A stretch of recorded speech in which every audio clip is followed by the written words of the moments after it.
Hello friends, welcome to स्टडीकर। मैं हूं आपका दोस्त प्रभाकर। आज के इस लेक्चर में हम डिस्कस करने वाले हैं 30 अक्टूबर 2023 के मोस्ट इंपोर्टेंट करंट अफेयर्स के क्वेश्चन। तो आप इस पूरे लेक्चर को बहुत ही ध्यान से लास्ट तक जरूर देखिएगा। आज का पहला और इंपॉर्टेंट क्वेश्चन है, चौथे पैरा एशियाई खेलों 2022 में भारत ने कुल कितने मेडल जीते हैं। तो अगर हम भारत की बात करें तो भारत ने कुल 111 मेडल जीते हैं। तो अभी हाल ही में चौथे पैरा एशियाई खेलों का आयोजन किया गया है। चूंकि ये जो पैरा एशियाई खेल हैं 2022 में आयोजित किए जाने थे, लेकिन कोविड के कारण इन्हें पोस्टपोन कर दिया गया था, तो ये 2023 में आयोजित किए गए हैं। चलिए इससे रिलेटेड बेसिक जानकारी डिस्कस करते हैं।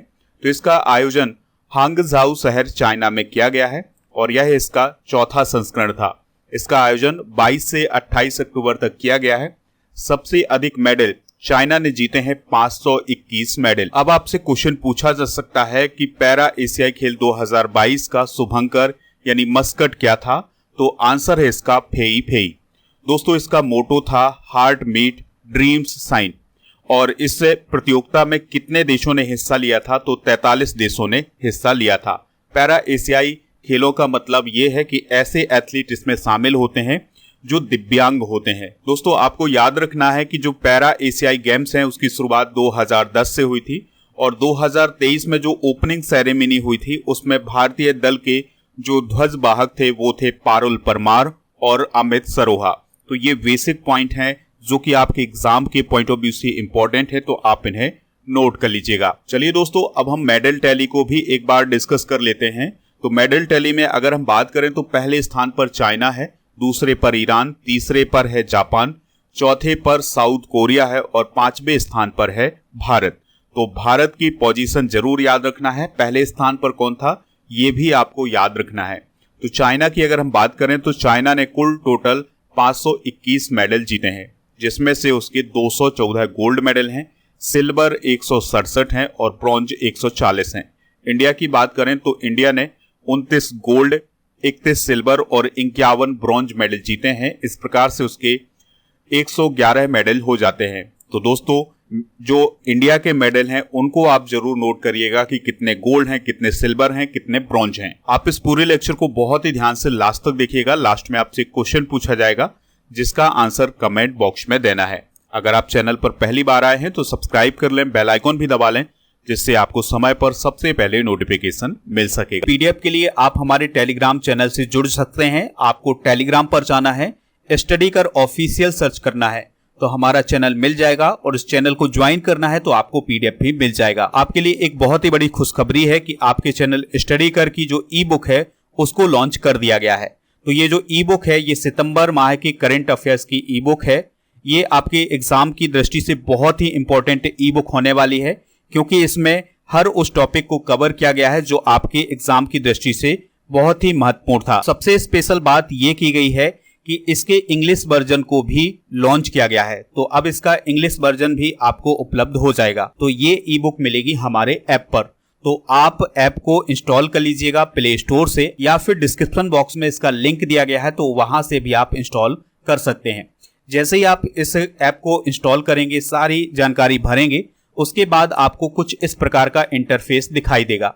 तो जब आप ई बुक वाले ऑप्शन पर जाएंगे तो आपको ई बुक मिल जाएगी। हमारे ऐप पर डेली क्विज और पीडीएफ, इसके अलावा टेस्ट सीरीज भी उपलब्ध है, तो आप इन सभी का भी फायदा उठा सकते हैं। और आपके लिए एक व्हाट्सएप चैनल बनाया गया है, तो उसका लिंक डिस्क्रिप्शन बॉक्स में दिया गया है, वहां पर भी आप हमसे जुड़ सकते हैं। अगला प्रश्न है, एसबीआई के ब्रांड एम्बेसडर कौन बने हैं? तो अभी हाल ही में एसबीआई के ब्रांड एम्बेसडर के रूप में महेंद्र सिंह धोनी को चुना गया है। तो स्टेट बैंक ऑफ इंडिया यानी एसबीआई ने भारतीय क्रिकेट टीम के पूर्व कप्तान महेंद्र सिंह धोनी को अपना ऑफिशियल ब्रांड एम्बेसडर बनाया है। तो ये काफी इंपॉर्टेंट क्वेश्चन हो जाएगा आपके एग्जाम के पॉइंट ऑफ व्यू से, तो इसे आप नोट कर लीजिएगा। एसबीआई के ब्रांड एम्बेसडर के रूप में महेंद्र सिंह धोनी कई मार्केटिंग और प्रोफेशनल कैंपेन में महत्वपूर्ण भूमिका निभाएंगे। दोस्तों, ये तो बात हुई है स्टेट बैंक ऑफ इंडिया के ब्रांड एम्बेसडर के रूप में महेंद्र सिंह धोनी की। महेंद्र सिंह धोनी को अभी हाल ही में रिलायंस रिटेल लिमिटेड के जियो मार्ट का ब्रांड एम्बेसडर भी बनाया गया है। तो ये दो बड़ी कंपनियों के ब्रांड एम्बेसडर बने हैं महेंद्र सिंह धोनी। यहाँ पर बात आई है स्टेट बैंक ऑफ इंडिया की। तो इसकी स्थापना 1 जुलाई 1955 को की गई थी। हेडक्वार्टर इसका मुंबई महाराष्ट्र में है और वर्तमान में इसके अध्यक्ष हैं दिनेश कुमार खारा। अभी इनका कार्यकाल आगे बढ़ाया गया है सरकार के द्वारा। और दोस्तों, स्टेट बैंक ऑफ इंडिया एक सार्वजनिक क्षेत्र का बैंक है। इसका स्थापना दिवस मनाया जाता है हर साल 1 जुलाई को। 1955 में भारत सरकार ने बैंक का राष्ट्रीयकरण किया था और यह फिर भारतीय स्टेट बैंक बन गया था। तो ये सभी बेसिक जानकारी है स्टेट बैंक ऑफ इंडिया के बारे में। चलिए अब हम कुछ प्रमुख ब्रांड एम्बेसडर डिस्कस कर लेते हैं। तो अर्बन गबरू के जो ब्रांड एम्बेसडर बने हैं वो बने हैं सूर्य कुमार यादव। रियल 11 के ब्रांड एम्बेसडर कुलदीप यादव बने हैं। नवी टेक्नोलॉजी के MS धोनी ब्रांड एम्बेसडर बने हैं। स्केचर्स इंडिया के ब्रांड एम्बेसडर के रूप में कृति सेनन को चुना गया है। पूमा इंडिया की ब्रांड एम्बेसडर बनी है अनुष्का शर्मा। नॉइज के ब्रांड एम्बेसडर बने हैं विराट कोहली। NMDC ने अपना ब्रांड एम्बेसडर बनाया है निखत जरीन को। निखत जरीन को याद रखिएगा दोस्तों, ये भारत की प्रसिद्ध मुक्केबाज हैं। बिको लेबोरेटरीज ने सौरभ गांगुली को अपना ब्रांड एम्बेसडर बनाया है। नेक्स्ट क्वेश्चन है, जय भीम मुख्यमंत्री प्रतिभा विकास योजना का किस राज्य या केंद्र शासित प्रदेश में अनावरण किया गया है? तो इसका अनावरण दिल्ली में किया गया है। तो ये वेरी इंपॉर्टेंट क्वेश्चन हो जाएगा। तो दोस्तों, अभी हाल ही में दिल्ली सरकार के द्वारा जय भीम मुख्यमंत्री प्रतिभा विकास योजना का अनावरण किया गया है और इस योजना के अंतर्गत छात्रों को फ्री कोचिंग दी जाती है।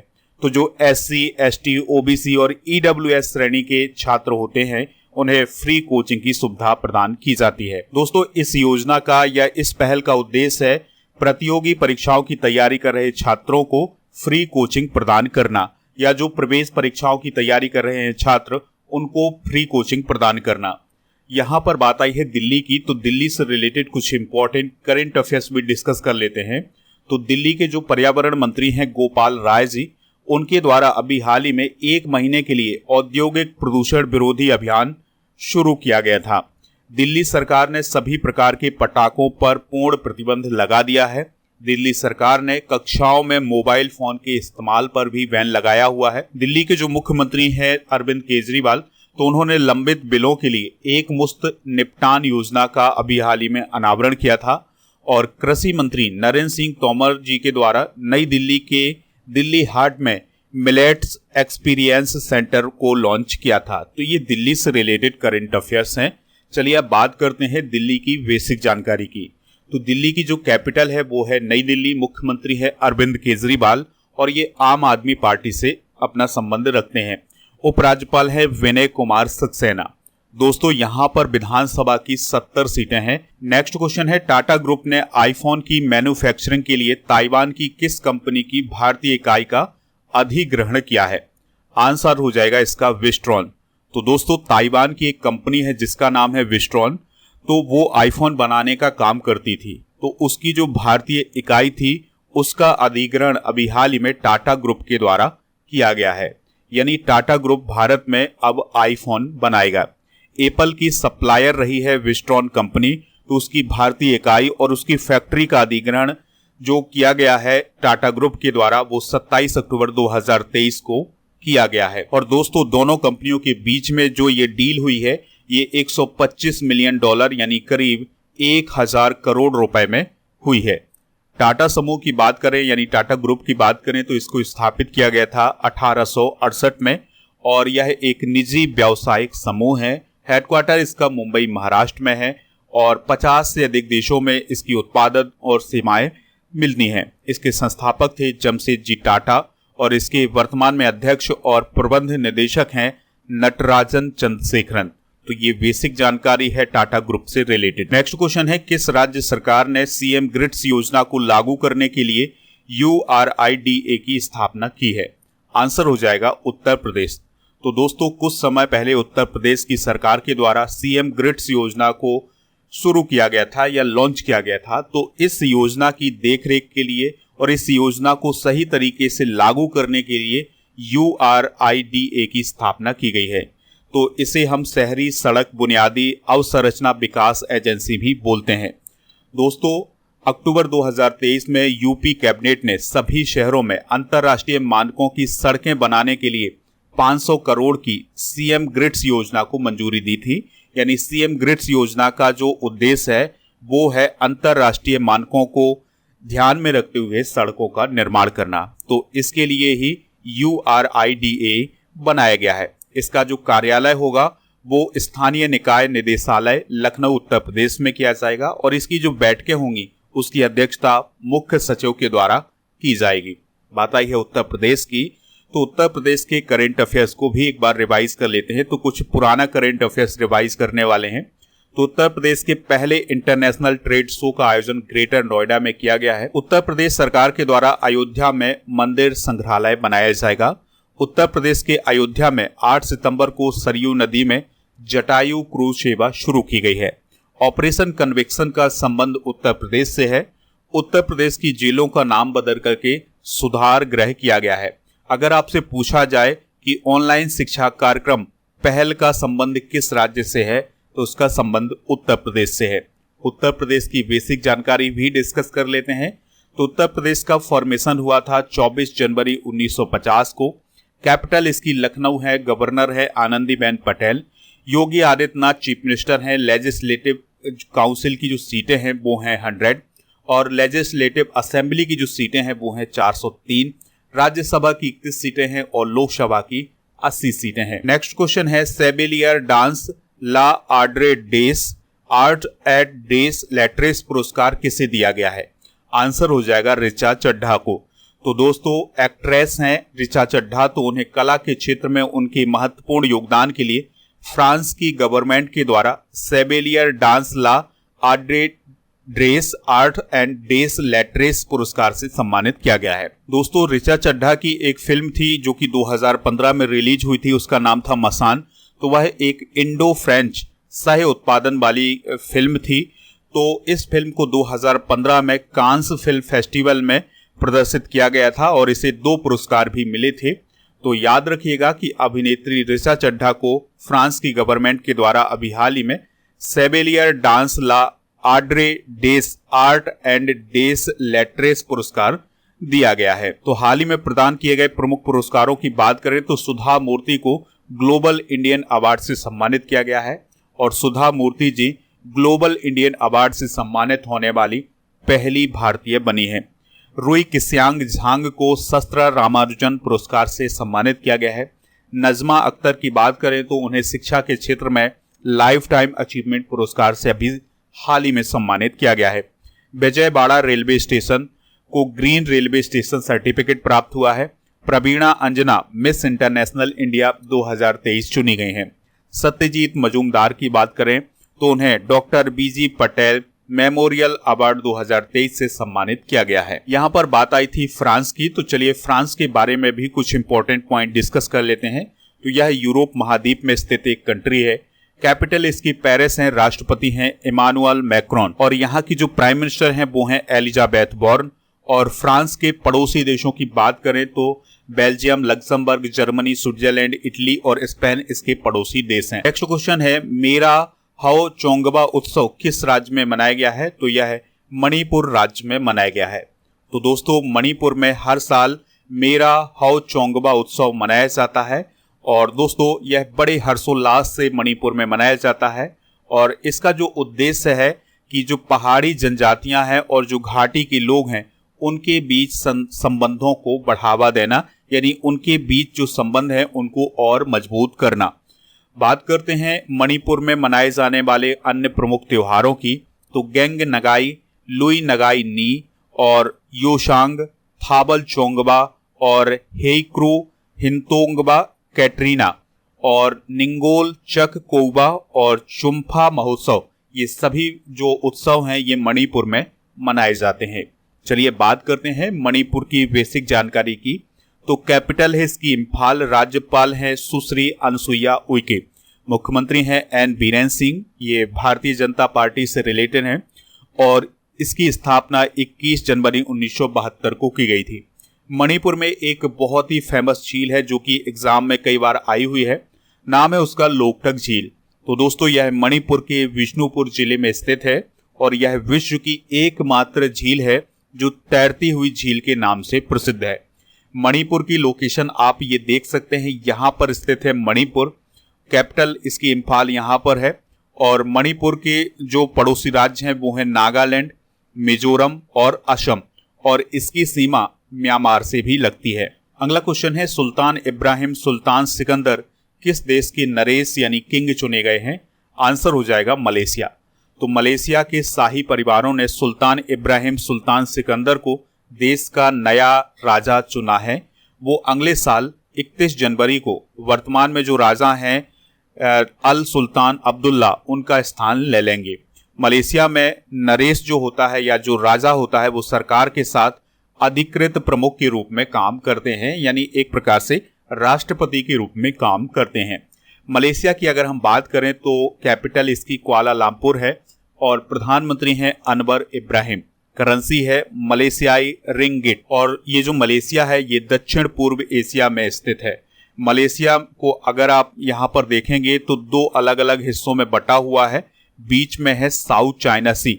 अगर आपसे पूछा जाए कि मलेशिया के जो दो हिस्से हैं उसके बीच में कौन सा सागर है तो साउथ चाइना सी है। क्वेश्चन है, किस देश के वैज्ञानिकों ने कैलेक्स कोका टीका बनाया है? आंसर हो जाएगा ब्राजील। तो ब्राजील के वैज्ञानिकों के द्वारा कैलेक्स कोका वैक्सीन को बनाया गया है और यह उन लोगों के लिए वैक्सीन बनाई गई है जो कि कोकीन या ड्रग्स की लत से पीड़ित हैं। तो इस टीके का जो उद्देश्य है वो है शरीर में कोकीन के प्रभाव को बाधित करना। बात आई है ब्राजील की, तो दोस्तों ब्राजील जो है दक्षिण अमेरिका महाद्वीप का एक देश है, बहुत ही महत्वपूर्ण देश है। एरिया की अगर हम बात करें तो दक्षिण अमेरिका महाद्वीप में सबसे बड़ा देश है। कैपिटल इसकी ब्रासीलिया है और यहाँ के जो राष्ट्रपति हैं वो हैं लूला दा सिल्वा। ब्राजील क्षेत्रफल के हिसाब से दुनिया का 5वां सबसे बड़ा और 7वां सबसे अधिक आबादी वाला देश है। आज का अंतिम प्रश्न है, बैजनाथ अग्रवाल का निधन हो गया है, वह कौन थे? तो वह गीता प्रेस गोरखपुर के ट्रस्टी थे, तो उनका भी हाल ही में निधन हो गया है। तो गीता प्रेस गोरखपुर के ट्रस्टी बैजनाथ अग्रवाल का अभी हाल ही में 90 साल की आयु में निधन हो गया है। दोस्तों आप याद रखिएगा कि जो गीता प्रेस गोरखपुर है उसे 2021 में गांधी शांति पुरस्कार से भी सम्मानित किया गया है। गीता प्रेस की बात करें तो इसको स्थापित किया गया था 3 मई 1923 को। इसका मुख्यालय है गोरखपुर उत्तर प्रदेश में। तो दोस्तों गीता प्रेस का जो प्रमुख काम है वो है धार्मिक पुस्तकों का प्रकाशन करना। चलिए दोस्तों अब कल के करंट अफेयर्स को रिवाइज करते हैं, फिर इसके बाद जनरल नॉलेज के पिटारे को डिस्कस करेंगे। लास्ट में पूछेंगे आपसे क्वेश्चन जिसका आंसर कमेंट बॉक्स में देना है। कल का पहला क्वेश्चन था, कहाँ सरस आजीविका मेला 2023 का आयोजन किया जा रहा है? गुरुग्राम हरियाणा में।